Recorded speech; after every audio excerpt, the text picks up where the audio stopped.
Investigadora na Universidade Aberta de Lisboa é Ana Baturel. Uma reflexão para além desta língua que vos deixo, como diria o algarvio e poeta António. Esse, António Aleixo. A minha experiência com os timorenses e com a problemática de Timor-Leste tem a ver com uma iniciativa que a Universidade Aberta fez logo a seguir à independência, foi em 2003, 2004, quando nós começamos a dar videoconferências para Timor.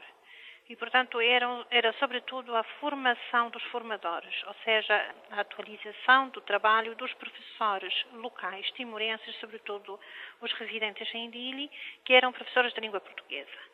E nós aqui na Universidade Aberta temos 2 ou 3 anos de cursos intensivos para estes professores.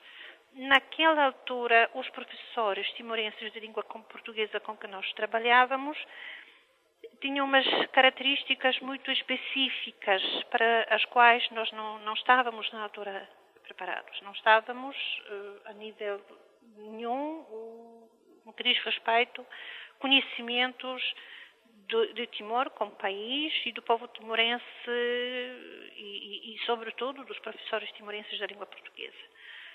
Portanto, os professores com que nós lidávamos ao longo dos cursos eram, sobretudo, professores, já digamos, não da primeira idade, ou seja, da idade média, com 40 e tal, 50 anos, o que quer dizer que aprenderam o português nos tempos coloniais, como língua materna, porque na altura ensinava-se o português em Timor como língua materna, e, portanto, logo a seguir a invasão indonésia em 75 e depois, portanto, e com a imposição do indonésio, deixaram de poder falar português e passaram a funcionar, sobretudo no âmbito da língua indonésia, viveram grandes repressões linguísticas e culturais durante a invasão indonésia e, passados 24 anos, praticamente de falta de contacto ou de utilização muito restrita da língua portuguesa, muito restrita no sentido de clandestinidade, do trabalho clandestino politicamente muito marcado, ou então de uso prático só ao nível das células familiares, eles voltam a utilizar a língua e voltam a utilizá-la enquanto a sua arma profissional, digamos assim, portanto, enquanto profissionais desta língua. Isto, como pode calcular, em termos da situação pessoal, mas também ao nível da situação profissional, criou-lhes grandes restrições, grandes dificuldades e grandes problemas. A eles, por um lado, e por outro lado, a nós, que estávamos a fazer este tipo de formação. O português é, neste momento, para quase a maioria da população de Timor-Leste, língua segunda, não é a língua materna. Como é que deve ser ensinado o português a estas pessoas, a estes alunos, a estas crianças? Do ponto de vista linguístico, a situação de Timor é extremamente complicada e completamente desconhecida quanto às suas características em Portugal.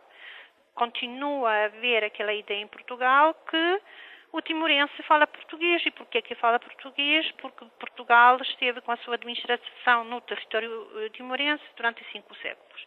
Não há nada mais irreal como esta constatação. O que acontece é o seguinte: existem entre 16 a 32 línguas locais faladas pelos timorenses, o que faz com que, no fundo, as pessoas sejam à partida, mesmo nas suas casas, desde que nascem, que não são monolíngues, são bilíngues e muitas vezes são até multilíngues. Portanto, a partir daí, uma das primeiras indicações para qualquer tipo de professor que vai a Timor é conhecer a situação linguística timorense. Isto não quer dizer obrigatoriamente falar o tétum, mas pelo menos saber qual é a situação, qual é a complexidade da situação linguística em Timor e saber quais são as características linguísticas das línguas locais, tais como, por exemplo, as características morfológicas, características sintáticas, de que modo as línguas locais são diferentes em termos da sua estrutura do português, e, com base nestes conhecimentos, conseguir prever que tipo de dificuldades os alunos timorenses vão ter ao aprender uma língua tão diferente, tipologicamente diferente e com uma cultura tão diferente como o português. Ana Baturel, sobre a língua portuguesa em Timor-Leste.